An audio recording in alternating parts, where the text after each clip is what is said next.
Donc, tu es né le 27 décembre 84 à Nice. Tu mesures 1,83 pour 70 kilos. Tu as commencé le tennis à 6 C'est ans. faux. Ah, tu as grossi. Non, mais j'ai jamais fait 1,83 m. C'est un truc qui a toujours été écrit. Je leur ai dit 50 fois, j'ai jamais fait 1,83 m. Tu Je fais fais combien? 1,80 m. 80. Mais ils m'ont mis 1,83 m depuis toujours. Ok. Donc, tu as commencé le tennis à 6 ans à l'US Fontenay, en région parisienne. Jeune, tu as appris le piano, puis passé un bac S en parallèle de ta formation à l'INSEP, l'Institut national du sport.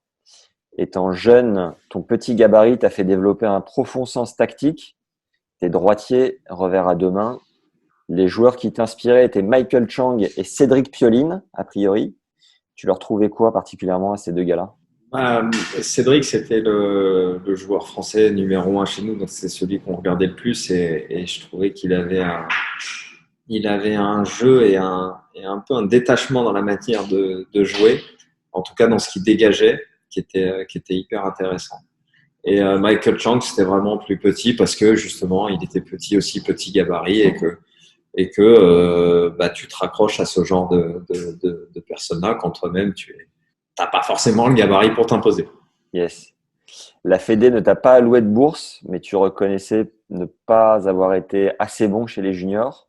En revanche, ils t'ont accordé un entraîneur à tes 19 ans, Thierry Tulane, avec lequel tu as eu une collaboration très fructueuse de 6 saisons et 10 titres remportés ensemble.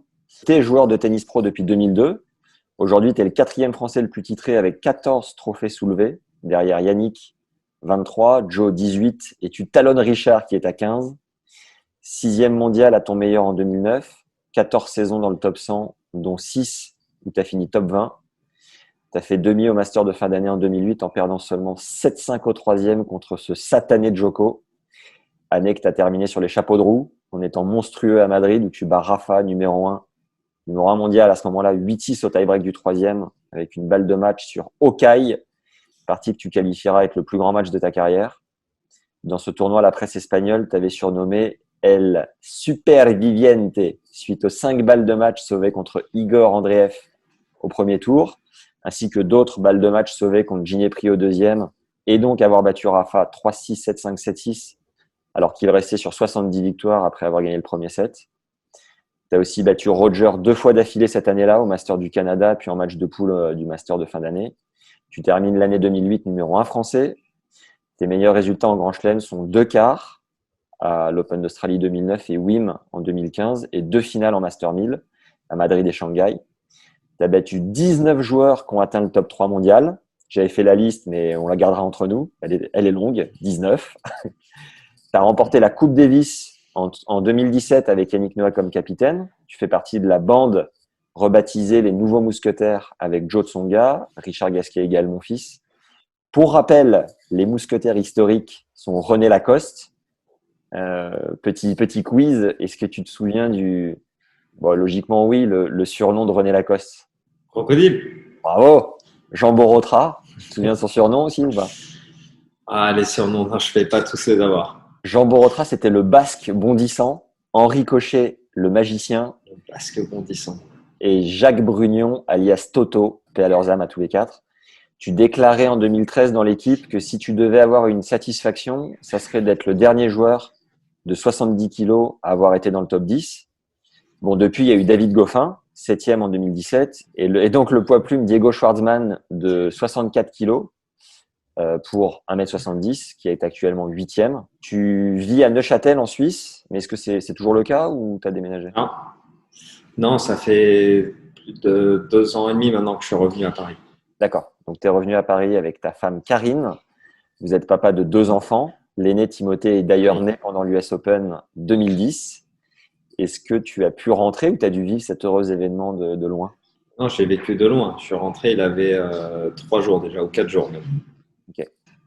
Patrick Mouratoglou considère que tu es le meilleur stratège du circuit. Tu es d'ailleurs surnommé le professeur, ou plus simplement prof. Tu as joué 13 matchs en Grand Chelem qui ont dépassé les 4 heures de jeu. On peut également t'appeler le marathonien. Aujourd'hui, tu sors un livre, ce sport qui rend fou, réflexion et amour du jeu. Est-ce qu'on doit ajouter quelque chose de primordial à ta présentation, Gilles? Est-ce que on a oublié quelque chose d'important à préciser? Non, quelques petites erreurs par-ci par-là, mais dans l'ensemble, c'était très bien. Ok. Donc, pour commencer, sur une échelle de 1 à 10, à quel point le tennis rend fou? Wow, facilement 8. Il rend fou tout le monde, il rend fou à tous les âges. Enfin, en tout cas, c'est ce que j'ai remarqué. Quand je suis dans un club, à chaque fois que je regarde des gens jouer, je vois les gens s'énerver. Je dis rend fou, ça les rend pas forcément complètement fous.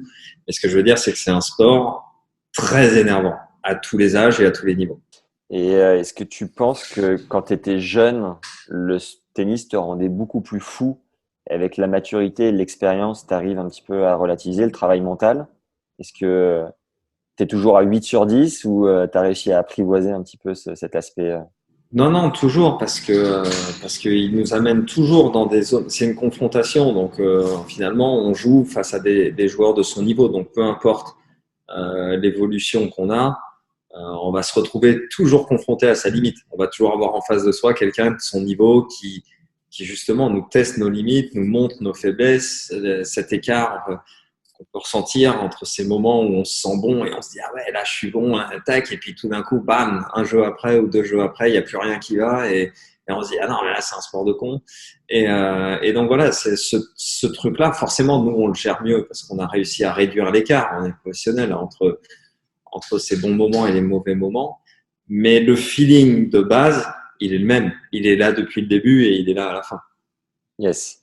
On a eu Joe en invité sur le podcast qui nous disait que quand vous étiez au CNE, il vous arrivait d'aller en haut du central en vous imaginant faire des passings en bout de course avec la foule qui se lève. Est-ce que tu te souviens de ces moments-là? Ouais, bah c'est aussi ce qu'on te vend quand tu es jeune, justement, tu vois, c'est ça qui est important, c'est tu as plein d'images en tête et donc, bah, c'est comme ça que tu le vois. Donc, quand tu es à Roland, que tu dors au CNE, bah, un stade, quand c'est vide, c'est triste, hein. Donc, on n'avait pas grand-chose à faire, on était là, on avait fini de dîner, il était 19h, tu te mettais assis, tu vois, en haut du central, ouais, c'était marrant, c'était des bons souvenirs. Ça te fait quoi de repenser à ces jeunes années un peu insouciantes? Elles n'étaient pas insouciantes. En tout cas, pas pour moi. J'ai envie de dire que quelque part, c'est plus insouciant une fois que tu as réussi et que tu sais que tout va bien que quand tu es sur le chemin et que tu sais pas si tu vas y arriver. Parce que moi, je fais pas partie des joueurs qui ont tout réussi tout de suite en jeune, etc. Tu l'as dit dans la présentation. En junior, j'ai pas gagné un match. J'ai eu une wildcard pour jouer Roland Garros en junior. J'ai fait premier tour. Donc, t'es pas dans les temps de passage ou dans les points de passage hyper rassurants. Donc, j'étais pas forcément insouciant. T'as le côté forcément, t'es jeune, tu progresses, etc. T'es à Roland, voilà. Mais bon, moi, à Roland, j'étais pris en probation au début. Hein, à Roland, c'est la fameuse période de probation. On va voir comment tu t'entraînes, on va voir comment ça se passe. Donc, j'ai jamais. C'est ça qui est très intéressant, c'est que la fédération m'a toujours aidé parce que j'ai toujours été à la fédération et j'ai toujours à l'intérieur de la fédération eu des personnes qui m'ont fait confiance et qui ont fait en sorte que je puisse continuer à m'entraîner et à bénéficier du système fédéral qui était beaucoup plus présent que maintenant à cette époque-là. Mais d'un autre côté, j'étais le dernier à rester. C'est-à-dire qu'à chaque fois, ma place, elle était, enfin, s'il y en avait un qui sautait, c'était moi, quoi. Okay. Donc, j'avais pas non plus la confiance, voilà, de tout le monde et du système non plus. Mais voilà, c'est juste pour dire, j'avais pas nécessairement cette insouciance-là. J'avais très envie, mais ça s'est débloqué un peu plus tard. Ça s'est débloqué vite ensuite, mais tard pour moi. Et donc voilà, malheureusement, j'étais pas champion de France tous les ans depuis les 10 dernières années.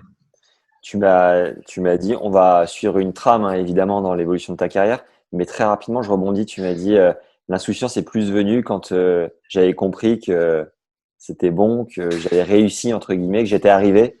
À quel moment tu t'es dit ça dans ta carrière? En fait, on se dit jamais qu'on est arrivé parce qu'on veut toujours aller plus haut. Mais il y a moi, enfin, à 18 ans, je suis à l'INSEP, je passe mon bac et Louis Borfia me laisse faire une année de plus à l'INSEP parce que je suis pas assez fort pour rentrer normalement à 19 ans. Enfin, une fois on a fini les juniors, on passait au centre national d'entraînement. Moi, je suis pas assez fort pour aller au centre national d'entraînement et j'ai la chance d'avoir Luigi qui dit non, mais on va le garder une année de plus à l'INSEP. Ce qui s'est pas fait souvent. Hein. Je crois qu'il s'était fait pour un seul autre joueur, ça devait être Julien Beneteau, je crois. Mais sinon, normalement, en fait, soit tu avais le niveau, t'enchaînais à Roland Garros, soit tu l'avais pas, tu rentrais chez toi. Donc c'est vraiment une fleur et une faveur. C'est pas pour autant que la fédération m'a fait confiance. Tu vois, c'est pour ça que ça veut rien dire la fédération, c'est qu'à l'intérieur il y a des personnes. Et il se trouve que Roland disait non, non, on va pas le prendre, il est pas assez fort. Et que lui a dit oui, mais moi j'ai pas envie qu'on le renvoie chez lui. Chez moi, ça aurait été beaucoup plus dur de réussir. Et donc j'ai fait une année de plus. Ça, ce sont des choix qui sont très importants. Tu t'en rends compte après. Mais toi, tu le ressens en tant que joueur. Tu ressens que t'es pas au niveau pour aller là, qu'on te fait une chance de rester ici.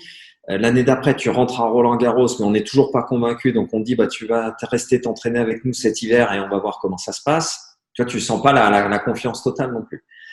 Et donc, forcément, c'est pas rassurant non plus pour moi. Et puis, il se trouve que après cette année-là, la première année où je suis à Roland-Garros, ça se débloque, je progresse très vite, je gagne 1000 places au classement en une année. Je crois qu'en point de passage sur Roland-Garros, une année, je suis 1350, l'année d'après, je suis 300, l'année d'après, je suis 150, l'année d'après, je suis 50. Tu vois, sur ce laps de temps. Donc, en 3 ans, je fais 1350, 50. Et donc là, quand tu sens que ça s'enchaîne un peu plus, forcément, ta confiance, elle remonte. Tu dis, là, j'avance, je suis là, je prends des places au classement tout le temps. Je suis un joueur qui a passé 6 ans en futur, mais une seule année en challenger. Là où normalement, c'est l'inverse. La plupart traversent les futurs. Et en challenger, tu frottes un peu. Moi, j'ai fait qu'1 an de challenger. Donc voilà, à ce moment-là, c'est allé vite pour moi. Et donc là, je te dirais que tu as peut-être un peu plus d'insouciance parce que tu te sens simplement plus en confiance. Tu te dis pas, je suis arrivé, mais tu te dis, je vais y arriver. Je sais pas où, mais tu sens que tu vas y arriver. Que tu joues des joueurs de plus en plus forts, mais qu'à chaque fois, ça te fait pas si peur. Que le niveau, tu te dis, mais non, mais je sens que j'aurai ce niveau-là et que je vais y arriver. Donc, ça va mieux, quoi. Mentalement, après quoi tu t'es accroché pour tenir autant de temps au futur? Et comment t'expliques avoir autant frotté, comme tu le dis? J'avais pas vraiment le choix. Comme j'avais pas le niveau non plus pour jouer en junior, quand on était à l'INSEP, tu as les joueurs qui jouent les juniors parce qu'ils jouent les gradins, les grands tournois, les tournois du Grand Chelem, etc. Et si tu les joues pas, moi je suis en classement français, j'étais à 0, -2, donc je t'ai dit -2 à 18 ans. Donc tu joues des tournois français de base, et puis tu commences à jouer les qualifs de futurs qui sont à côté quand tu es à l'INSEP, tous ceux qui étaient là, plaisir, contrôle, machin, tu commences à partir parce que y a que ça à faire. Soit tu joues les juniors, soit tu joues en tournoi.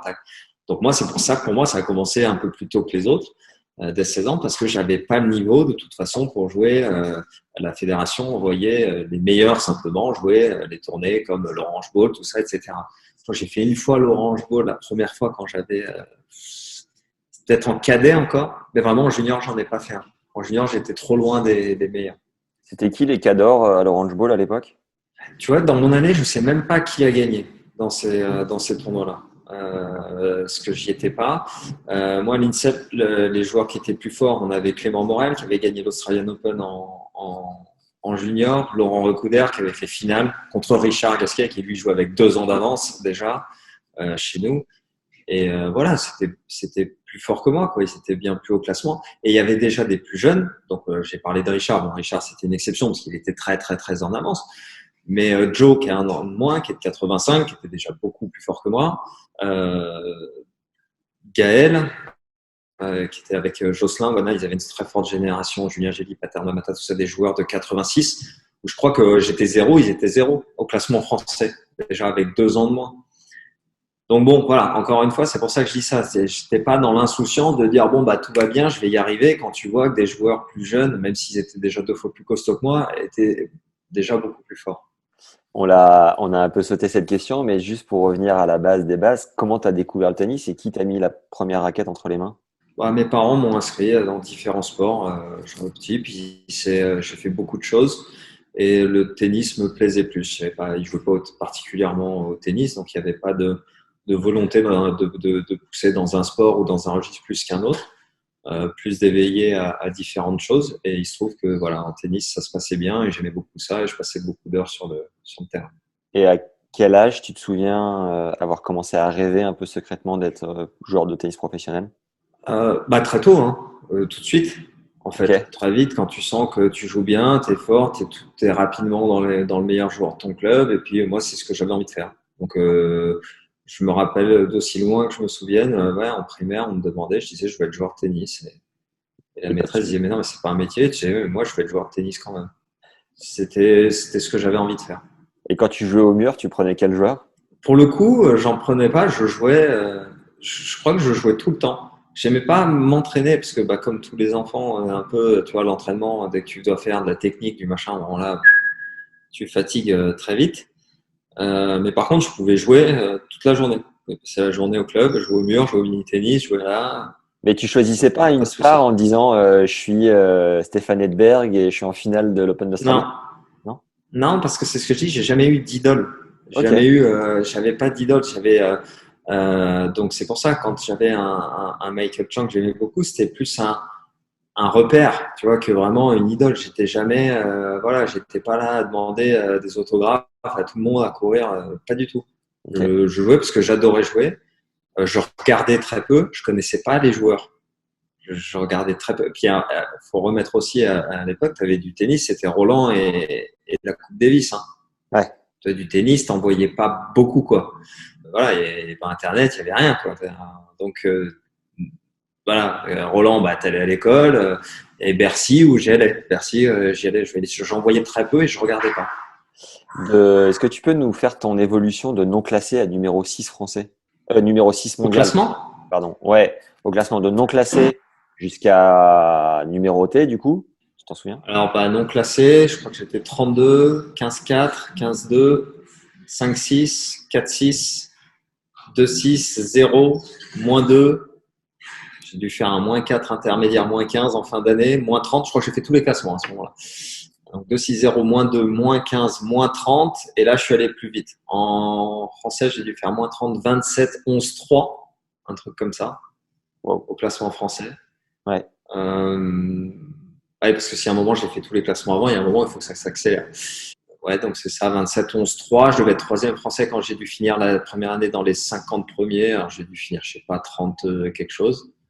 Et après, j'ai dû finir 6. Et, Enfin, 7. J'ai dû finir 7. J'ai été 6 l'année d'après. J'ai fini 7e, je crois. et Parce comment que t'es Joe est fini devant moi en 2008. salaud? Comment C'est comment Joe t'es qui a fini. Non, mais c'est vrai, c'est Joe qui a fini 6 en 2006 parce qu'il me passe. Enfin, on se repasse devant le truc. Il me passe devant sur son dernier match du Masters, je crois, où il bat Djokovic. Match où il était disqualifié. Enfin, il n'était pas qualifié Joe parce qu'il avait perdu ses 2 matchs, mais il avait battu Novak sur le dernier match de poule. ouais. Et donc, il a gagné des points. Il avait fini devant moi. Et comment t'expliques avoir eu autant de friction sur ta progression au classement français, alors que derrière, chez les pros, finalement, t'as explosé, quoi. Moi, je crois que c'est lié juste à mon évolution aussi physique. Moi, j'avais tellement de retard. Quand je suis rentré à l'INSEP, je faisais Ouais. 1m50 et 40 kilos. Donc, c'est aussi pour ça que il y avait un des travers, je trouvais, des jeunes, c'était d'être toujours en compétition, de regarder ce que les autres font, etc. Et en fait, pour moi, c'était un peu plus simple. J'ai jamais eu ce truc-là ou de jalousie envers les autres parce qu'ils avaient de meilleurs résultats. Parce qu'en fait, ils avaient tous des meilleurs résultats déjà pour commencer. Et puis les meilleurs tu vois, je les voyais parler entre eux et lui, ah putain, comment ça se fait? Ouais, je me disais, mais moi, Joe, il est plus jeune que moi, il a déjà 4 classements d'avance. Enfin, tu vois, je me sentais pas en compétition. Tu vois, j'ai l'impression finalement de faire mon truc à côté. Et même dans mon histoire, quand Luigi dit, bah, tu restes une année de plus, bah, tu sens que c'est un truc à part, tu vois, où on dit, bon, bah ouais, mais comme si certaines personnes quand même avaient accepté que tu progresses pas aussi vite que d'autres parce que, et moi, j'ai grandi entre 16 et 18 ans. Et puis tu t'étoffes un tout petit peu après, même si je suis pas un costaud, mais j'ai quand même pris, enfin comme tu t'étoffes, parce que moi j'en faisais 70 kilos, j'en fais 70, donc c'est 10 kilos de plus. Et donc il y a un moment, bah, tu as ton physique d'adulte, il y a des choses qui se passent dans ton jeu, tu vois, tu commences à avoir une première balle, tu commences à faire, enfin tu vois, moi, pour moi je commence à pouvoir attaquer, à faire des points gagnants, ça commence à sortir plus vite de ta raquette, donc et il se trouve que ça, bah, ça s'est passé à ce moment-là. Là où normalement, ça se passe un peu plus tôt pour tout le monde. C'est à mon avis, ce qui explique le décalage. Je pense que c'était la vision de Widget, c'est-à-dire, mais attendez, on va attendre de voir comment, c'est ce qu'il donne quand il est fini, tu vois, Ouais, ouais. pour voir si justement ça décolle ou ça décolle pas. Et c'est aussi pour ça que pour certaines personnes qui n'ont pas décollé à 18 ans, quand tu as l'impression qu'ils ont déjà leur physique d'adulte depuis 3, 4, 5 ans et que ça progresse pas tant que ça, tu vois, tu es plus enclin de dire, bon, bah non, mais là, on atteint tu vois, un peu une limite. ce mage de Luigi Borfiga. Est-ce que tu peux nous raconter ton tout premier point ATP? Mon premier point ATP, oui, mon premier point ATP, c'est à Nevers, donc mon 8 millième futur et 8 millième qualif de futur depuis le début à Nevers. Donc ça doit être cette année-là, cette année de l'INSEP, où je ne suis donc plus junior. Donc là, pour le coup, forcément, il n'y a plus que des futurs à jouer. Et je pars tout seul parce qu'en fait, c'est un peu le truc qui était étonnant à l'INSEP, c'est que j'ai fait beaucoup de semaines tout seul. À un âge où normalement à l'INSEP, t'as pas de jeunes qui partent seuls parce qu'ils sont forcément accompagnés.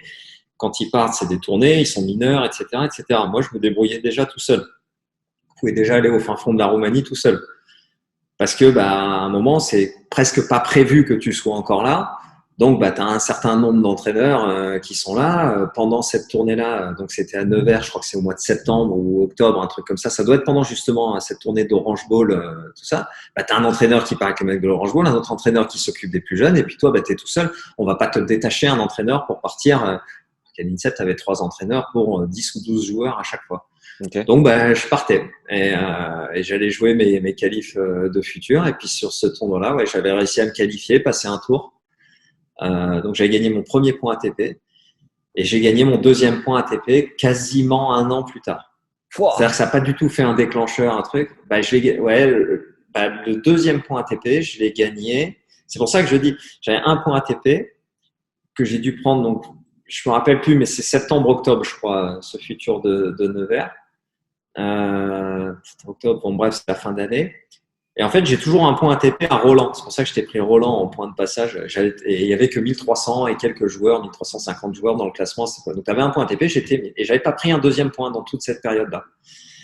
Et puis, il m'avait pris à l'essai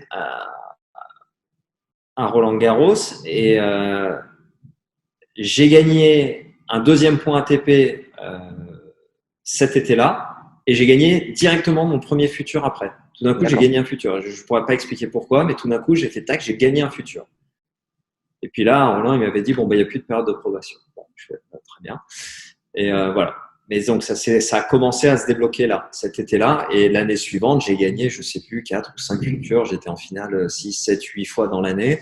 Ouais. J'étais avec, c'était une des petites erreurs de présentation. J'étais avec Aloïs Bost en premier entraîneur, pas avec Thierry Tuban, avec qui ça a très très bien fonctionné pendant 2 ans et où j'ai gagné énormément de place au classement avant qu'il aille entraîner. Je crois que je suis monté jusqu'à la 160e place ou 150e place avec Aloïs avant qu'il aille entraîner à l'INSEP. Et là, j'ai eu Thierry Tulan, Jérôme Potier, Rodolphe Gilbert à l'époque. Okay. Alors, sache que Nevers, c'est chez moi, donc ça me fait super plaisir. Et voilà. Pas de hasard. Est-ce que tu as regardé, quand tu as eu ton premier point ATP, est-ce que tu as regardé si ton nom était dans le classement ATP de Tennis Mag à la fin, là, dans les noms en gras? Tu te souviens de ça ou pas? Alors, non, j'ai même pas regardé, mais Tennis Mag, je crois que c'est le seul magazine. Il souhaitait l'anniversaire de tout le monde et pas le mien. Donc, je suis pas sûr que j'étais dans les registres de Tennis Mag pendant très longtemps. Mais non, en fait, en général, j'ai jamais vraiment regardé. J'étais, encore une fois, juste c'est un point ATP. Je voulais en gagner un depuis 6 ans. Parce qu'en fait, même quand tu as 16 ans, alors c'est paradoxal, tu es à 0, tu sais que tu vas pas te qualifier en futur. Les joueurs français qui le jouent sont tous moins 15, moins 30. Tu vois, si t'en bats un, etc. Moi, c'était des premiers tours. Il y a 3 matchs de qualif, plus un match dans le tableau à gagner. Donc, ça me paraissait impossible. Mais finalement, c'était quand même en tête. Moi, je jouais pas les juniors, donc je jouais pour un point ATP depuis que j'avais 16 ans. Donc, il est arrivé à 18 ans et quelques. Donc voilà, tu as l'impression que ça y est, ça fait 2 ans et demi que je voulais un point ATP. Ouais. Tu dis, si j'attends 2 ans et demi pour le prochain, ça va être long. Entre entre l'ATP qui se plante de 3 cm sur ta taille et Tennis Mag qui ne te souhaite pas ton anniversaire, t'es le chat noir des… À l'ATP, j'ai essayé de le faire changer 8 fois, mais ça n'a jamais marché. Ils m'ont dit, tu fais un 83, c'est comme ça. Je fais, bon, si vous voulez, c'est pas bien grave, on va survivre. Est-ce que tu peux nous partager ta pire galère vécue sur le circuit secondaire, que ça soit au fin fond de la Roumanie, comme tu le disais, ou je sais pas, sur la qualité des cours, de l'ambiance, des raquettes perdues, peu importe. Une galère un peu irréelle que tu as vécue. Voilà. La Roumanie, ça avait été dur. J'avais fait Et puis la Roumanie a énormément évolué en 20 ans, mais il faut se remettre la Roumanie d'il y a 20 ans, c'était compliqué. J'ai quelques souvenirs là-bas en particulier qui étaient très durs de dormir à l'aéroport parce que tu as un vol qui arrivait à minuit et l'autre qui repartait à 7 heures du matin, que tu arrivais à Bucarest, que tu savais pas s'il fallait trouver un hôtel, etc. Je dormais à l'aéroport, j'avais peur qu'on me vole mes sacs, je dormais avec les sacs tu sais, accrochés, là, tu sais, je passais ma jambe ou mon bras dans mon truc parce que je me disais si je dors, il y a un mec qui va venir me le prendre sur le banc de l'aéroport. Non, c'était compliqué. Je me rappelle aussi une fois en Roumanie m'être explosé les deux poignets dans un ascenseur qui n'arrivait pas à niveau. Tu prenais un tout petit hôtel, l'ascenseur n'était pas arrivé à niveau. Je sortais avec mes sacs en les tirant comme ça. Je trébuche, je mets les deux mains par terre comme ça, bam, clac, clac, les deux poignets et derrière, galérer pour ramener mes sacs, essayer de les porter, j'arrivais plus à rien serrer et tout. J'ai deux, trois trucs en Roumanie qui étaient durs. Mais bon, à l'arrivée, finalement, c'est aussi peut-être pour ça que je suis très indépendant aujourd'hui, que j'ai pas peur de voyager ou que ce soit. Mais c'est vrai que je l'ai fait à un âge où d'autres qui ont d'autres histoires de vie le font, mais où pas finalement, et certainement des joueurs d'autres pays l'ont fait aussi, mais c'était pas notre chemin, nous. Nous, pour le coup, on avait normalement en junior, tu jouais déjà, comme je te dis, les juniors, tu étais déjà dans le bel hôtel, tu jouais déjà un grand chelem, donc tu vois, c'est pas du tout le même truc. Ouais. Ouais, j'avais vécu un peu autre chose. Au fond de toi, tu étais convaincu que c'était ta vocation d'être joueur de tennis professionnel parce que quelque part, galérer autant à passer les qualifs, à t'accrocher, à voyager tout seul, tu t'accrochais après quoi finalement? Ouais, mais c'était pas dur. J'en garde aucun souvenir. J'ai pas eu l'impression d'avoir fait un effort en particulier. Juste, Ok. j'adorais. Pour moi, c'était ça. Il fallait le faire. Donc, tu vois, même quand je me rappelle de ces souvenirs-là, je me rappelle que c'était une galère, mais je m'en souviens dans ma tête comme d'un bon souvenir. C'est pas du Yes. tout un traumatisme. Tu vois, je Ouais. me dis pas, ah là, on m'a abandonné. Pas du tout. Moi, je me rappelle, je me suis dit, ah ouais, putain, c'était la galère et tout, mais ça me donne le sourire presque d'y repenser. Ouais. Donc, je le vois vraiment. Je l'avais déjà en positif, ce truc-là. Est-ce que tu te souviens du moment où tu as tapé la porte du top 100? Est-ce que tu as ressenti à quel tournoi c'était? Je suis rentré dans les 100 en Australie. Je crois que je commence l'année à peu près 130e, quelque chose comme ça, mais avec directement mon titre à Nouméa à défendre, qui est le seul challenger que j'ai gagné. J'ai gagné 2 fois, mais c'est le seul que j'ai gagné. Et finalement, je défends mon titre. Donc, je reste dans ces eaux-là et j'arrive à amener sur la forme derrière. Je me qualifie en Australie et je fais qualifier 3e tour en Australie. Donc, c'est à ce moment-là que je rentre dans les 100 je pense que c'est sur la victoire face à Berdych que je dois rentrer dans les 100. Et tu te souviens ce que tu as ressenti? Pas grand-chose en fait. Cette histoire de rentrer dans les 100, c'est un truc qui m'énerve encore aujourd'hui. Donc, il m'a jamais vraiment. Je trouve que c'est une espèce de. C'est un truc dont voilà, ça fait partie des trucs qu'on nous a mis en tête. Et à un moment, en fait, tu commences à jouer au tennis pour rentrer dans les 100. Et ça n'a aucun sens. Mais aucun. Mais on te dit, c'est une limite. On ne sait pas pourquoi. C'est ça. Après, une fois que tu es dans les 100, tu dis, bon, c'est quoi maintenant 50, puis 50, c'est quoi? C'est 30, puis après, c'est 10. Mais tu vois, il y a un gros truc il va rentrer dans les 100. À chaque fois qu'un joueur qui rentre dans les 100, lui dit, ah, ça y est, t'es rentré dans les 100. Et je veux dire, il serait rentré dans les 110 ou dans les 90. Enfin, dans l'absolu, ça Pareil. change pas grand-chose, quoi. Il y a rien qui se passe 100 qui fait que waouh, ça y est, je suis dans les 100. Donc j'avais pas ce truc-là, mais ce symbole-là, il est devenu très fort et beaucoup trop fort à mon avis, et ça en est même devenu presque un objectif. Un gamin, il veut être numéro 1 mondial, il veut gagner un grand chelem quand il a 8 ans, 10 ans, 12 ans. Tu vas parler à un enfant, tu lui dis tu veux rentrer dans les 100, il me dit dans les 100 de quoi? Je me fiche, je veux gagner un tournoi. Mais t'en as plein à 16 ans, leur objectif c'est de rentrer dans les 100 parce qu'on leur a expliqué que s'ils rentraient dans les 100, ils avaient réussi leur carrière, qu'ils allaient vivre du tennis, etc. Et là, tu te dis, non, mais là, il y a un gros problème d'objectif. Tu joues pas au tennis pour être dans les 100. Enfin, tu vois, tu joues au tennis pour aller le plus haut possible, quoi. Je veux dire, 100, quoi, pas 200, 50 ou 30, enfin, tu vois. Hmm. Et donc, moi, quand je suis rentré dans les 100, j'ai ce truc-là, je me dis, ouais, je suis dans les 100, mais bon, on m'en fout, quoi. On m'en fout Donc, complètement. donc, si tu devais changer le discours, tu remplacerais par Ah, mais vise de gagner un grand chelem mais vise que ça. Le but, quand tu joues au tennis, c'est de gagner le plus grand tournoi possible. Tu seras certainement pas capable. Oui, tout le monde ne peut pas gagner un grand chelem, mais c'est pas un problème. Mais de l'avoir en objectif, ça fera de mal à personne. Tu l'as, et puis tu dis, bah, si j'y arrive pas, j'essaierai de gagner un Master 1000, et si j'y arrive pas, j'essaierai de gagner un 500, et si je peux pas un 250, mais le but quand tu joues, tu vois, de mettre une limite de classement 100, elle est hyper vague. Les gens savent même pas à quoi ça correspond une saison d'un numéro 100. Tu vois, tu leur dis, bah, okay, pourquoi 100? Qu'est-ce qui fait un numéro 100 dans la saison? C'est quoi ses résultats? T'en as aucune idée. C'est très, voilà, il n'y a pas de ce truc. Donc, à un moment, toi, quand tu joues, le minimum que tu veux dans n'importe quel enfant qui joue au tennis, c'est de gagner un tournoi, que ce soit le tournoi de son club, le tournoi du truc. Tu vois, il veut gagner un tournoi. Donc, tu veux gagner des tournois. Le plus gros possible. Ça devrait être ça ton objectif. Tu disais qu'il n'y avait rien de palpable à 100. Alors, ça fait un peu matérialiste, mais tu as une retraite, je crois, après un certain nombre de temps passé dans les 100. C'est ça? Alloué par l'ATP. C'est après un certain nombre de tournois à jouer quand tu rentres dans un certain nombre de tableaux dans la saison. Mais encore une fois, oui, aujourd'hui, on a dit qu'en gros, il y a une image très forte qui dit que c'est quand tu es dans les 100 premiers que tu commences à vivre du tennis. Donc, tu sais, on te met 100 parce que toi, en fait, en gros, ça veut dire que tu es en investissement permanent. Mais je te rassure, même quand tu es 80, tu es encore en train d'investir. Hein, parce que l'argent que tu gagnes, tu es obligé de le prendre pour un kiné, pour un machin, pour un entraîneur physique, etc. Donc, on est quand même le sport où on doit investir quasiment le plus. Mais tu te dis, bon, 100, dans l'idée générale, c'est ça y est, 100, j'ai réussi ma vie. Tu vois, j'ai réussi ma vie de joueur de tennis, je vais pouvoir commencer à gagner de l'argent et à vivre de mon tennis. Si c'est ça l'objectif, oh la vache, et j'ai envie de te dire, je joue pas au tennis. Tu vois, parce que tu vas être déçu. Ce qui te reste à la fin, il y avait plus facile, quoi. D'accord. Quel est ton coup le plus naturel dans ton jeu? Mon revers. Et la partie du jeu où le coup que tu as le plus fait évoluer, tu dirais que c'est lequel? La partie du jeu que j'ai le plus fait évoluer, le coup droit. Ok. Est-ce que tu as eu des déclics majeurs pendant ta carrière? Et si oui, à quel niveau? Ouais, j'ai eu des déclics, mais ça, je pense que c'est un peu lié à notre façon, encore une fois, d'approcher le tennis.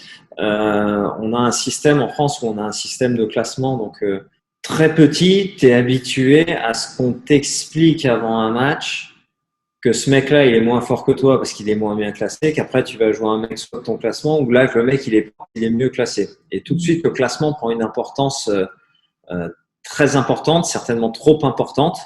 Et tu te retrouves souvent à expliquer même à mon fils quand il joue, tu lui dis non mais là tu joues un petit, il a un bon revers. Si je te dis il a pas de classement, tu fais quoi? Et t'es perdu.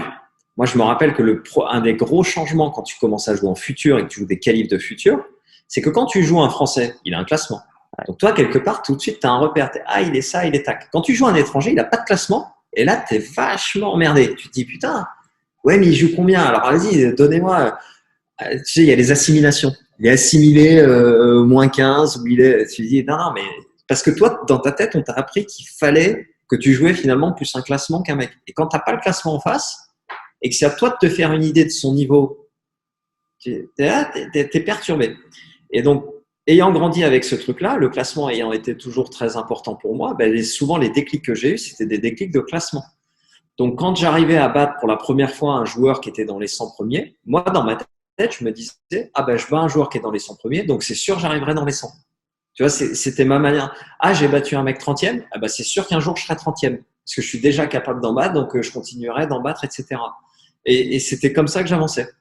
Donc, et le gros problème, c'est qu'un jour, tu bats un numéro 1, donc tu bats un joueur, tu dis, je vais être numéro 1, puis après, c'était un peu plus compliqué. Mais j'avais toujours ce truc-là en tête, de me dire, là, je joue des mecs 300e, j'ai pas l'impression qu'ils jouent beaucoup de moi, donc je serai 300e. Après, je joue un mec 150, c'est ça, 150? Bon, ça va aller, etc.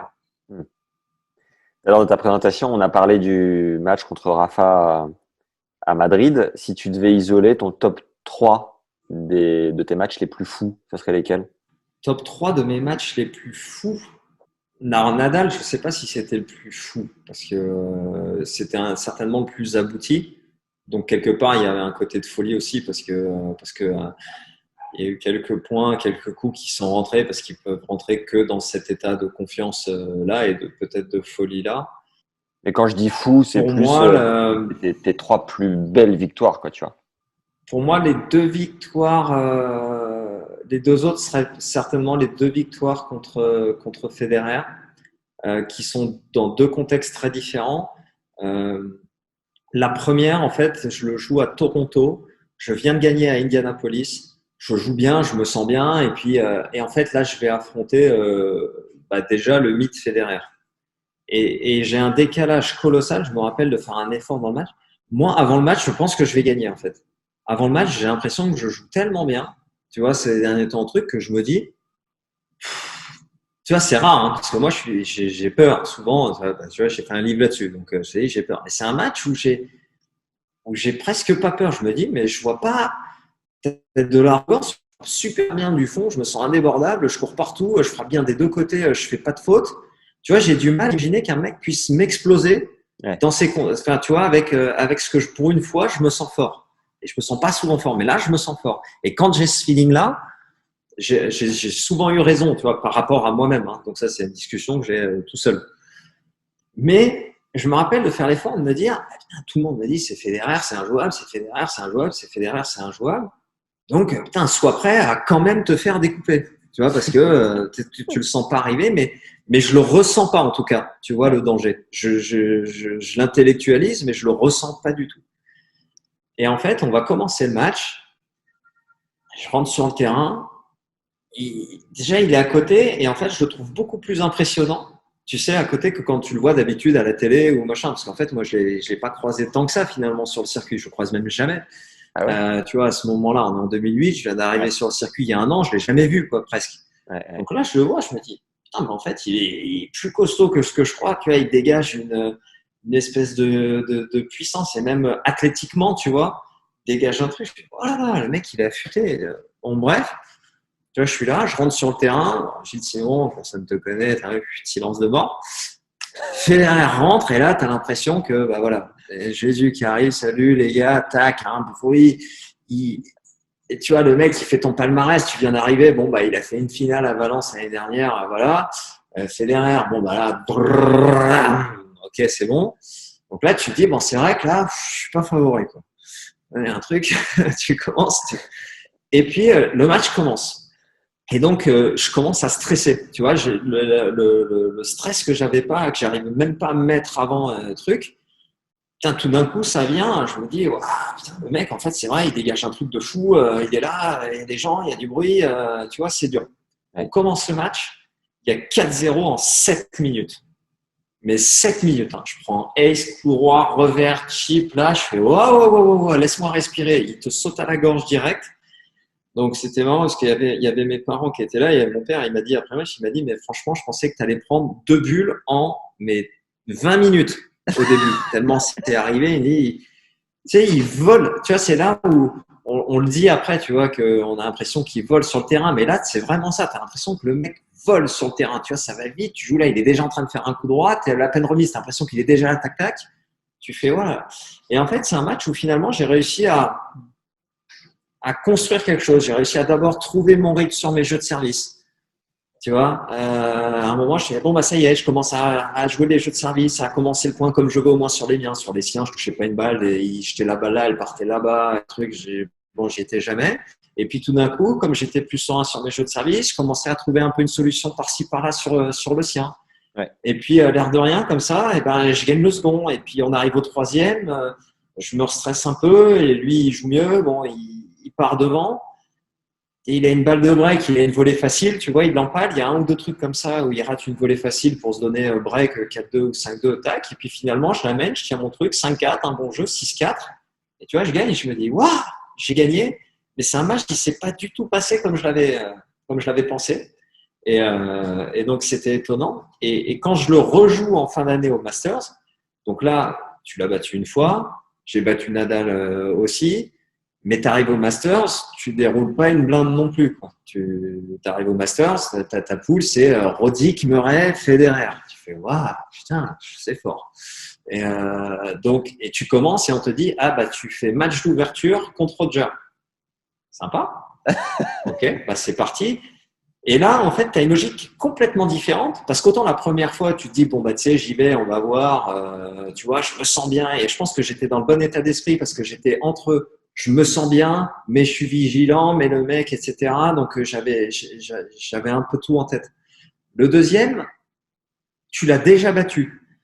Donc, c'est certainement parce que j'avais battu que j'ai réussi à le rebattre. Mais d'un autre côté, une fois que tu l'as déjà battu, il y a tout un côté qui est, on va voir ce que ça donne, ou truc que tu sais que tu n'arrives plus à tenir comme discours. Tu l'as battu lui, tu as battu Novak, tu as battu Rafa. Donc, tu peux plus arriver en te disant, bien sûr, tu n'es toujours pas favori, tu vois. Mais tu peux plus te mettre en outsider total, genre on y va et si je prends 2 bulles, tout va bien quand même. Ouais, Tu vois, ouais. on est parce que tu vois ton niveau t'a montré autre chose. Donc tu as un peu moins de déconnexion, tu vois, et un peu moins de détachement aussi. Donc j'ai joué en me disant, ouais, mais là, tu commences même à vouloir te prouver que c'était pas de la chance. Ouais. C'est parce que tout le monde te l'a dit que c'était de la chance. Donc toi, tu dis, bon, j'en ai quand même battu 3, donc 3 fois de la chance, ça fait beaucoup. Mais quand même, il y a des moments où toi-même, tu veux te prouver des choses, que c'était pas de la chance. Donc tu le rejoues. Et c'est toujours le même mec, qui est toujours aussi impressionnant, qui te met quand même 6-3 au premier en volant partout, etc. Donc c'est une deuxième très belle victoire parce que le confirme. Faire un exploit, c'est déjà faire un exploit, donc ça n'arrive pas souvent. Et le confirmer, c'est beau quand même. Du coup, tu t'évoquais la peur contre Roger. C'est un des chapitres de ton livre. Moi, ce qui m'a interpellé, c'est de me dire que finalement, évidemment, un gars comme toi qui a pas loin de 20 ans de carrière déjà, dans 2 ans, ça sera le cas, qui a un nombre de matchs incroyable à son actif, donc beaucoup d'expérience, ressent toujours la peur. Elle se matérialise comment? Et si tu devais nous isoler, le match où tu as eu le plus peur, ça serait lequel? Bah, elle se matérialise comment comme chez tout le monde. Hein. Quand tu as peur, tu as le souffle court, tu as les jambes qui avancent pas, tu as l'impression d'avoir de la buée devant les yeux. Voilà, quand tu as l'impression que ta lucidité n'est pas là, que tu vois pas, que tu vois en retard. Enfin, tu as l'impression d'avoir un décalage colossal entre ce que tu voudrais faire et ce que ton corps veut bien faire. Ouais. Bah ça, c'est les symptômes de la peur. Quoi. Quand tu as peur, bah, tu es paralysé. Tout le monde te dit, il fait quelque chose. Mais oui, mais le principe de base, c'est quand tu as peur, tu ne fais rien, justement. Tu fais rien parce que, bah, voilà, tu es un peu figé. Cette peur-là, elle change pas parce que ton objectif quand tu vas sur un terrain de tennis, c'est de jouer ton jeu, c'est d'arriver d'abord à mettre ton jeu en place. Et le tennis, c'est un sport où tu es dans une opposition. Donc, tu as en face de toi un adversaire qui a lui aussi un objectif, c'est de mettre son jeu en place, et aussi un objectif, c'est que toi, tu ne le mettes pas en place. Donc, savoir combien de temps ça va te prendre, tu vois, ça y est, te sentir parfaitement bien en retour, d'arriver à lire son service, de savoir où il joue, d'avoir un temps d'avance, etc., ça prend forcément un peu de temps. Ça prend forcément ce temps-là. Et ce temps-là où tu sais pas, où tu es un peu là, c'est là où ton cœur bah voilà, monte plus vite, tes jambes, etc., où tout est plus dur. Et au bout d'un moment, plus tu rentres dans le match, plus tu commences à sentir ce qui se passe, plus tu commences à connaître les schémas de jeu de ton adversaire, etc., et ben forcément, plus tu te libères. Mais tu peux pas connaître tout ça dès le début. Tu sais pas comment exactement toi tu vas te sentir, si tu vas tout de suite réussir tes coups, si tu vas en rater, si etc. Tu as une pression du score aussi, naturellement, voilà. Et donc, tu essaies d'oublier pour d'abord mettre tes trucs en place. Mais voilà, tu dis, allez, aujourd'hui, je suis bien, je me sens bien. Paf, le mec commence, il te met 3 aces, 1-0, à toi de servir. Tu rates une première, tu fais une deuxième, tu prends retour gagnant. Direct, tu dis, oh là là là là, attends, vas-y, laisse-moi le temps. Enfin, voilà, c'est ça qui est pas simple. Et donc, cette peur-là, elle est toujours là. Tous les joueurs te disent toujours que le début de match, c'est rare d'arriver. Bon, allez, salut les gars, c'est parti. Aujourd'hui, tout va bien. Non, ça prend toujours un peu de temps. Le match où tu as eu le plus peur, du coup, tu t'en souviens? Oui, le match où j'ai le plus peur, c'est Roland. C'était Roland de manière générale, mais depuis tout petit. Parce qu'il y a un truc qui te fait très peur, c'est quand tu as envie de bien faire. Et l'envie de bien faire, elle est là chez tout le monde. Et plus c'est important pour toi, parce que tout le monde te dit, c'est Roland, c'est important. C'est surtout pour toi, parce que quand il y a des gens qui m'ont dit, ça c'est important, mais toi tu le ressens pas, bah tu joues détendu. Et tu vois, moi, par exemple, c'est ce que j'avais dans une finale. Les gens me disaient, putain, en finale, tu joues bien, tu joues ton truc, pourtant c'est un match important. Je dis, ouais, mais moi je le ressens pas comme ça. Tu vois, la finale, elle me stresse pas du tout. Parce que j'ai eu peur déjà tellement avant sur les trucs qu'en final, je sais que je vais bien jouer. Je suis beaucoup moins inquiet sur une finale que sur un premier tour. C'est pour moi, tu vois. Et donc, c'est là où on peut me prêter une force mentale. On se dit, ce mec-là, en finale, il est là. Oui, mais moi, au premier tour, je suis pas là, par contre. Parce que c'est juste dans mon cheminement. Mais donc, quand j'ai envie de bien faire en finale, mais moi, j'ai la même envie de bien faire au premier tour. Et comme au premier tour, je n'ai pas les repères, et quand c'est des tournois qui sont encore plus importants pour moi, genre Roland, tu as envie de bien jouer et tout, putain, au début, tu commences, le mec, il te fait une amortie au deuxième point du match, t'es à ça de la tachycardie, quoi, tu vois, alors que tu t'es entraîné, tu vois, mais là, donc, voilà, c'est comme ça. Roland, c'était le plus dur. Est-ce que tu te souviens du plus gros frisson que tu as vécu sur un cours en termes d'ambiance? Pas simple. Contre Milos Raonic, un match que je perds en 5-7 et il y a un moment où je le débreak au cinquième, quand je crois qu'il sert pour le match à 5-4 au cinquième et je le débreak et là, on était vraiment en fin de journée, il faisait quasiment nuit, etc. Et là, il y a eu une belle ovation parce que je pense que c'était un beau match et tout, donc celui-là, je l'avais bien aimé. Après, il y a des ambiances parfois que j'ai adorées, qui étaient très particulières et c'était même pas moi qui jouais, mais j'étais dans le stade. Je pense à des matchs parfois même anodins. Je pense à Gaël qui joue contre Dutra Silva, un Brésilien au Brésil au jeu à Rio et qui commence à se chauffer avec tout le monde, avec le public et tout. Et les mecs commencent à lui hurler dessus et lui il les regarde comme ça, tu vois, il les provoque encore plus, il attaque, il met un ace, il les regarde, les mecs hurlent, il les regarde encore, il remet un ace, il les regarde et tu te dis, c'est en train de monter en pression. Il y a eu 2-3 ambiances et donc forcément après en Coupe Davis, deux, trois atmosphères qui étaient particulières. Et contre Raonic, c'était où? Ça a coupé, j'ai pas entendu. C'était à Roland. C'était à Roland sur le central et pourtant c'est pas toujours le central où j'ai les meilleurs souvenirs, notamment d'ambiance, mais sur ce match-là, c'était grand. J'en ai 2-3 sur le central quand même, un match contre Fiche où ça s'était très bien passé aussi. Ouais. Et donc voilà. Mais ouais, non, il y en a eu des bonnes. Il y en a eu des biens sur le cours 1. J'aime beaucoup le cours 2 de Roland. Sur le cours 2 de Roland, on en a eu des fabuleuses. Parce qu'on a les gens, ils sont là, ils sont très proches, ils sont et c'était top. Quelle a été ta plus grosse déprime après une défaite? Ma plus grosse déprime après une défaite, je pense que ça doit être après ma défaite contre Paolo Lorenzi, je sais plus en quelle année à l'US Open. Et après, il y en a eu une autre peut-être encore plus grosse, c'était contre Zumur à Winston-Salem, où là, j'ai envie d'arrêter en fait. Wow. Mais ouais, c'est 2-3 fois où ça se passe moins bien. Et dans ces cas-là, c'est quoi ta manière de te remettre dans le droit chemin, de reprendre goût? Ça a été assez violent après le match contre Zumur, puisque c'est le moment où j'ai décidé de me séparer de tout le monde.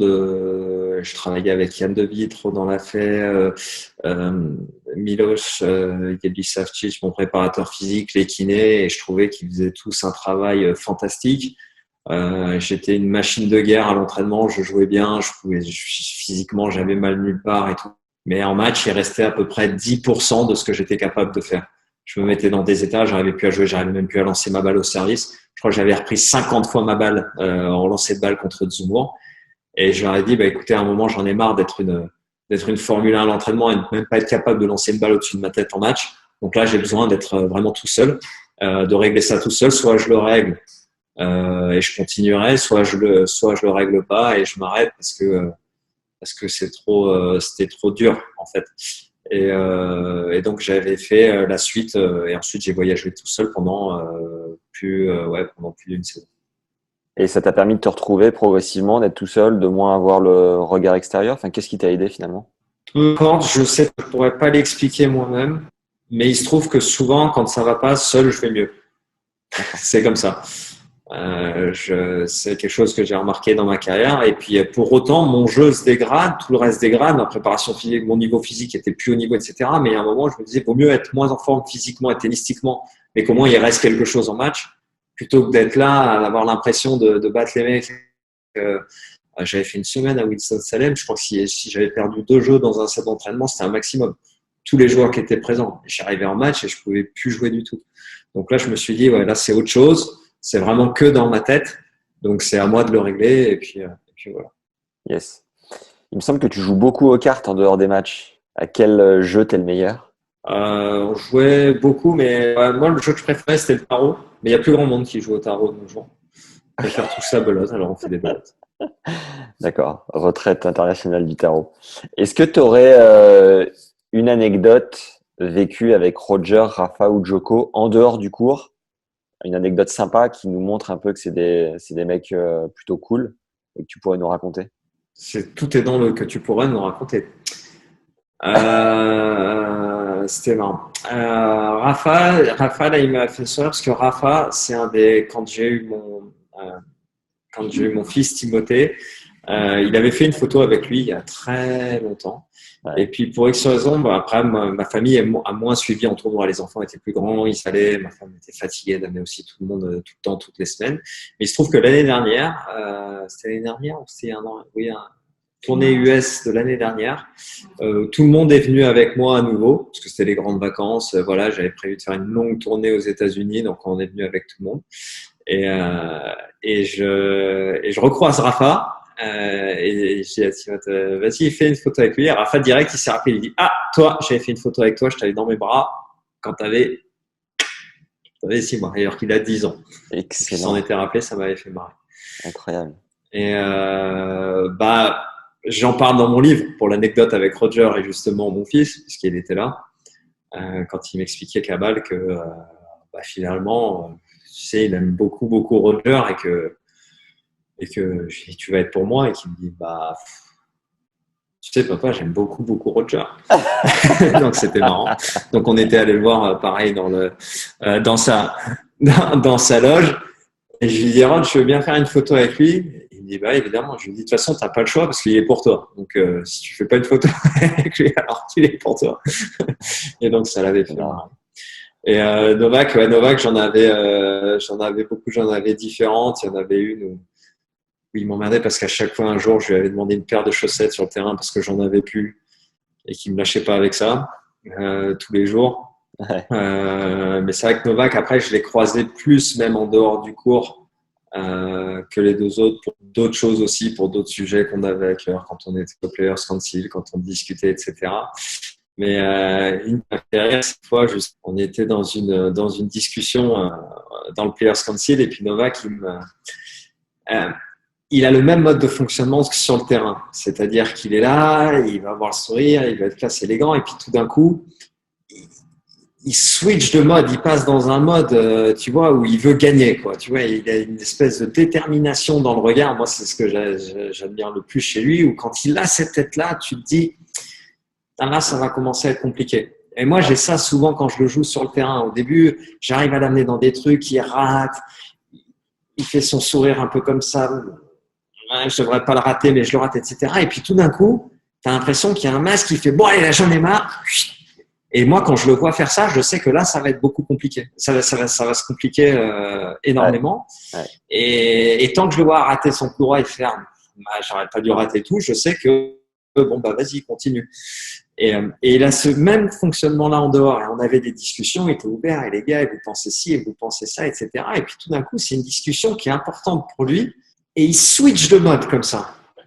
Et là, moi, je le provoque un peu parce qu'on s'était joué à l'Australian Open et franchement, à l'Australian Open, je pense qu'il m'avait insulté en serve. Mais vraiment insulté. Quand on avait fait ces 5-7-là. Et là, je le regarde, je lui dis, ah, Novak, j'adore quand je te vois comme ça. Je lui dis, là, tu vas commencer à m'insulter en serbe. Et là, il me regarde comme ça et il me dit, eh, mais putain, tu veux pas faire une faute aussi, tu saoules. Tu vois, parce qu'il se rappelle lui-même alors qu'on parle de complètement autre chose. Mais moi, je le ramène sur ce truc-là et il se dit, ouais, bon, j'ai dû t'insulter, mais tu m'emmerdes aussi, etc. Et ça m'avait fait marrer. Donc, Ah, ouais, il est très conscient de tout ce qui se passe. j'étais dans les tribunes à l'Australian quand vous avez fait 5-7. J'étais à côté de Planck, Emmanuel Planck. Putain, mais j'aurais tellement aimé que tu le cires, Gilles. J'aurais tellement kiffé. Ah là là. Bon, je pense pas J'ai autant que toi, essayé. hein, mais c'était incroyable. C'était incroyable. Tu parles du mythe. J'ai fait le lance. Ouais. Ouais. Tu parles du mythe Federer dans ton livre. Pour toi, qui est le GOAT entre les trois? C'est compliqué à dire. Aujourd'hui, le problème, c'est que on a toujours on a toujours dit, pour X raisons, alors c'est pareil, j'ai été éduqué comme ça dans le monde du tennis, à dire que le GOAT, c'est celui qui avait le plus de tournois du Grand Chelem. Voilà. C'est ce qui se passe chez les femmes. On continue de te parler du record de Margaret Court parce qu'elle a le record de Grand Chelem. Donc, dans la logique, ça sera celui qui en aura le plus. Dans les faits, comme il y en a beaucoup, ce que j'explique effectivement dans le livre, qui aimeraient que ce soit de toute façon Roger, parce que Roger, ayant dégagé sur le terrain un style de jeu, une classe et une élégance unique, tout le monde voudrait que ce soit lui.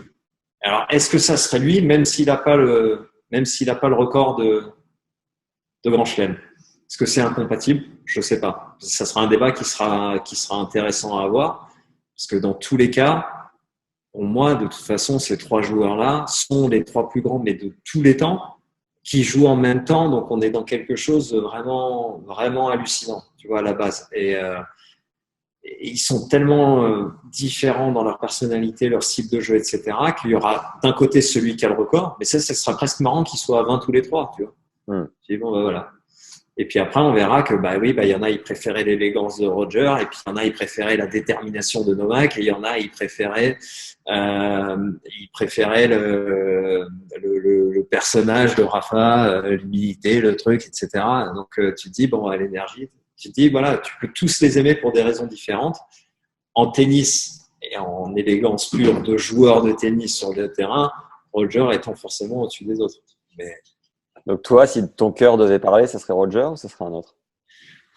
non, parce qu'après, moi, si mon cœur devait parler, mon joueur préféré, c'est Nadal. Okay. Pour moi, je pense que le plus fort, c'est Djokovic. Je pense que c'est lui qui les aura. Mais bon, là, personne ne peut toujours prédire l'avenir. Mais je pense que c'est celui qui est le plus fort. Celui qui fera le plus rêver en termes de tennis, et même moi, ce sera Roger, parce qu'on n'aura jamais vu quelqu'un allier élégance, efficacité, etc. À ce niveau-là. Donc, et c'est pour ça qu'il aurait été le joueur préféré de mais intersport et même personnalités différentes. Mais de cœur, c'est Nadal. Parce que je trouve que Nadal, moi, dans sa logique, dans son approche tennistique, dans cette manière de vouloir simplement progresser, tu vois.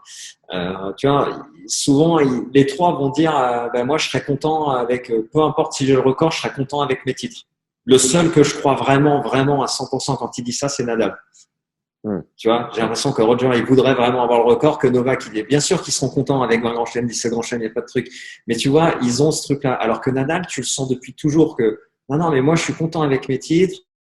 Tu vois, j'essaie pas de lutter contre la personnalité, l'aura de Roger, etc. Je suis là, je fais mon truc.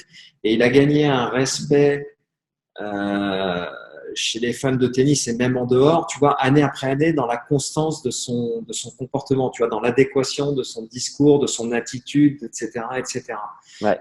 Et donc, moi, je trouve que c'est formidable de manière générale et c'est pour ça. Alors que, en termes de jeu, c'est pas son coup droit ou son revers, mais c'est vraiment dans le personnage, son attitude et son état d'esprit que je préfère aux deux autres. Quelle est ta façon à toi de préparer les matchs? J'essaie de me concentrer sur ce que je vais devoir faire.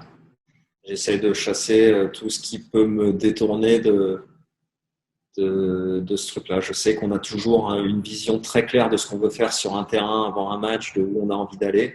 Et je sais que ça se complique à la seconde où on met les pieds sur le terrain. Enseignement du match contre Roger il y a 15 ans où tu avais une idée très claire et tout d'un coup, clac, en 5 minutes, il se passe autre chose. Et donc cet effet-là, qui était exacerbé en jouant un joueur comme Roger évidemment, mais cet effet-là, il est tout le temps là. Il y a le plan de base, il y a ce que tu vois avant, il y a ce que tu as envie de faire, ce que tu as envie de mettre en place, et il y a ce que tu vas sentir ensuite sur le terrain, le score qui te demande, etc., et qui te détourne de ce truc-là. Moi, ce qui me frappe chez toi, c'est que on peut te voir frapper des coups gagnants, prendre la balle tôt, percuter et faire le marathonien comme tu l'as fait plus de 13 fois en plus de 4 heures de jeu en Grand Chelem. Est-ce que ça a été une lutte permanente pendant ta carrière de jongler mentalement entre jeu vers l'avant, contreur, faire la faute ou au contraire aller provoquer le coup gagnant? Enfin, comment tu as la sensation d'avoir géré ces aspects-là? Très mal justement, et si j'avais un regret sur le terrain, ça a été celui-là parce que je pense que c'était le but de ce livre, c'était de se dire j'avais ce décalage Et après, en discutant avec les autres, je me suis rendu compte qu'ils l'avaient aussi et que c'était un peu malgré nous. J'avais ce décalage parce que quand tu es sur un terrain, encore une fois, tu peux réfléchir à ton jeu en dehors, te dire bon, bah, moi j'ai quoi? J'ai un bon timing, je bouge bien, je couvre bien le terrain droite à gauche. J'ai pas forcément de variation énorme de trajectoire, à savoir en lift, en chip, etc. Mais par contre, j'arrive à faire des variations de vitesse, tu vois, entre des balles très lentes, des balles moyennes rapides ou des grands coups de fusil à plat qui vont très très vite. Donc, ça sera plutôt ça ma variation. Donc, il faut que j'utilise pour créer du stress, etc. Donc, tu as une idée de ton jeu. Tu le mets en place à l'entraînement et à l'entraînement, quand tout va bien, bah forcément, tu sais, tu passes très facilement de base de cadence à j'envoie un missile à plat tout d'un coup, tu sais, qui laisse le mec sur place et tu dis c'est génial. Et puis tu arrives en match et puis bah, bizarrement le missile, tu le sens moins. Tu le sens moins. Et puis tu es énervé en fait. T'es énervé parce que tu dis mais attends mais j'y arrive tous les jours à l'entraînement donc je sais le faire. Et là, tu sens qu'il y a quelque chose en toi qui t'empêche de le faire, qui s'appelle tout simplement, encore une fois, la peur. Et quelque chose qui t'empêche de le faire.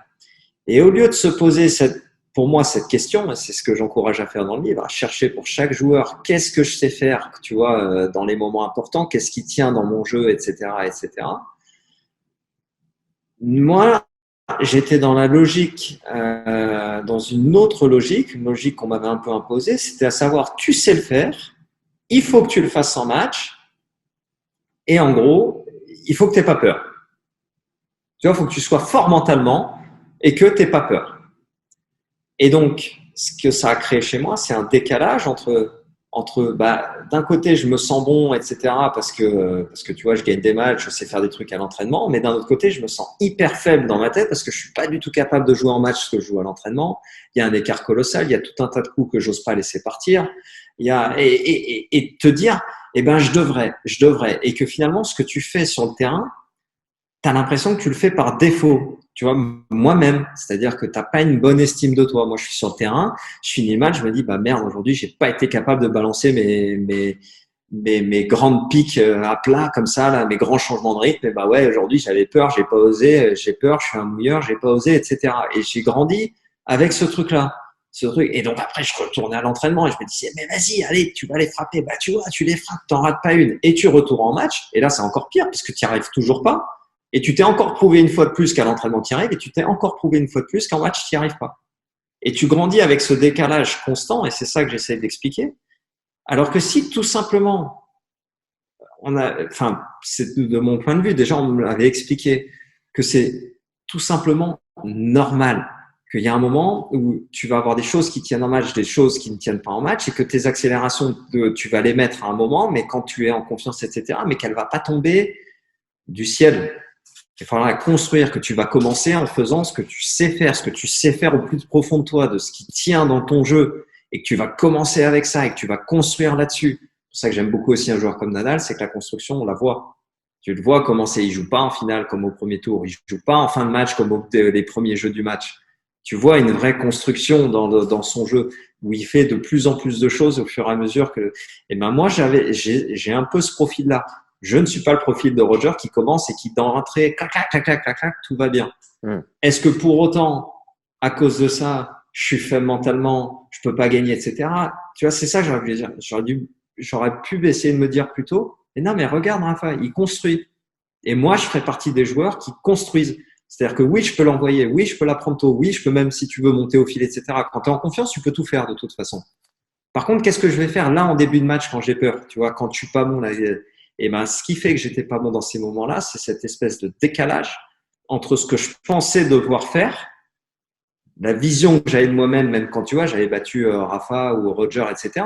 Ouais. Tu te dis, bah ouais, j'ai été capable de jouer ce tennis-là, mais de pas avoir compris que je l'ai joué parce que j'étais en confiance et que je suis en confiance comme ça par miracle. Il y avait eu des choses avant. J'avais gagné Indianapolis avant, avec des matchs pas forcément glorieux. Tu l'as dit dans la présentation, avant de battre Nadal, je bats Andreev en sauvant 5 balles de match. Je bats Ginepri en sauvant des balles de match. Et les matchs, ils étaient pas franchement ouf, tu vois. Mais dans notre cerveau, on oublie ce truc-là. Et tu te rappelles que quand tu as battu Rafa, tu as joué comme ça. Et que c'est comme ça que je dois jouer sur le terrain. et tu pars avec cette idée forte en tête en disant, moi, je vais mettre mon niveau de tennis, il va être là, sauf que ton niveau mental, il est là, à ce moment-là, dans ta confiance, et que le décalage entre les deux fait que tu vas nulle part, enfin, dans le mur. Merci, prof. Pour terminer, même si j'aurais besoin d'encore une bonne heure et du coup, je suis très frustré, Gilles, je tiens à te le dire. Est-ce que tu aurais un mot de la fin pour peut-être éventuellement encourager les gens à découvrir ton livre? Quel message tu as voulu faire passer, même si tu nous l'as dit un petit peu entre les lignes? Est-ce que tu as pris du plaisir pour l'écrire? Est-ce que tu peux nous parler de ton livre du coup? Ouais, j'ai pris pas mal de plaisir à le faire déjà parce qu'on l'a écrit avec Grégory Schneider et que c'était une super collaboration parce que c'est un mec génial, c'est un mec hyper humble, il voulait même pas avoir son nom écrit sur le livre parce que ça correspond complètement à sa personnalité, il était tellement heureux de le faire. Il était très protecteur aussi. Il dit, oh, t'es sûr que tu veux dire ça? Parce que là, ils vont. Mais donc, bref, c'était fabuleux. J'adore sa manière d'écrire. Elle me correspond bien. Il y a beaucoup de gens qui m'ont dit, ah, mais c'est, on a vraiment l'impression de t'entendre parler. Et pourtant, c'est pas moi qui l'ai écrit non plus. Donc, ça veut dire avec Grégory, on a vraiment ce truc où, bah voilà, ça se retranscrit bien directement. C'est très vivant. Et donc, voilà, nos séances à discuter pendant des après-midi avec lui qui note. Parce qu'il note. T'imagines tout ce que je t'ai dit, lui, il a noté. Il a Ouais. 150 cahiers, il a une fracture du poignet, il a noté tout. Donc bref, c'était génial. Donc, j'ai pris du plaisir à l'écrire. J'ai commencé à l'écrire il y a 4 ans. La plupart des choses que j'ai écrites étaient encore vraies maintenant, enfin avant, etc. Donc, je voyais pas vraiment de raison que ça change. Mais voilà. Et donc l'idée du bouquin, c'était simplement d'essayer de faire entendre une autre musique que le discours habituel. Euh, Quelles sont les raisons, de mon point de vue, qui font que les joueurs français n'arrivent pas à aller au bout du Grand Chelem, etc. Il y a une construction que j'ai fait en plusieurs. J'ai mis beaucoup de temps à le mettre dans l'ordre, donc je mets beaucoup de temps à déconstruire notre idée du tennis pour expliquer l'absurde de vouloir jouer un tennis incroyablement offensif, incroyablement conquérant, alors qu'on n'a pas justement, comme je te l'ai expliqué, déjà le niveau de confiance de base pour le faire, qu'on va forcément avoir peur. Tu vois, la peur intervient tard, elle intervient 8e chapitre, je crois, du livre, parce que je mets 7 chapitres à expliquer comment notre idée du jeu à prendre tous les paramètres en compte qui alimentent notre idée du jeu, du tennis ultime, du beau jeu à la française, etc., etc. Ce truc-là dont il faudra absolument sortir pour pouvoir encourager tous nos jeunes en leur expliquant qu'il n'y a pas de mauvaise manière de jouer, qu'il n'y a pas de mental de loser définitif, qu'il n'y a pas le fameux mental à la française, les joueurs français n'ont pas de mental, que les joueurs français travaillent pas, etc. Tous ces clichés-là, toutes ces fausses raisons qu'on avance quand on parle du manque de résultats, pour moi, voilà, j'ai voulu donner mon avis à travers ce livre et à travers cette réflexion. Juste un grand merci pour le temps et pour l'échange. Trop bien. Et merci à tous ceux qui nous écouteront.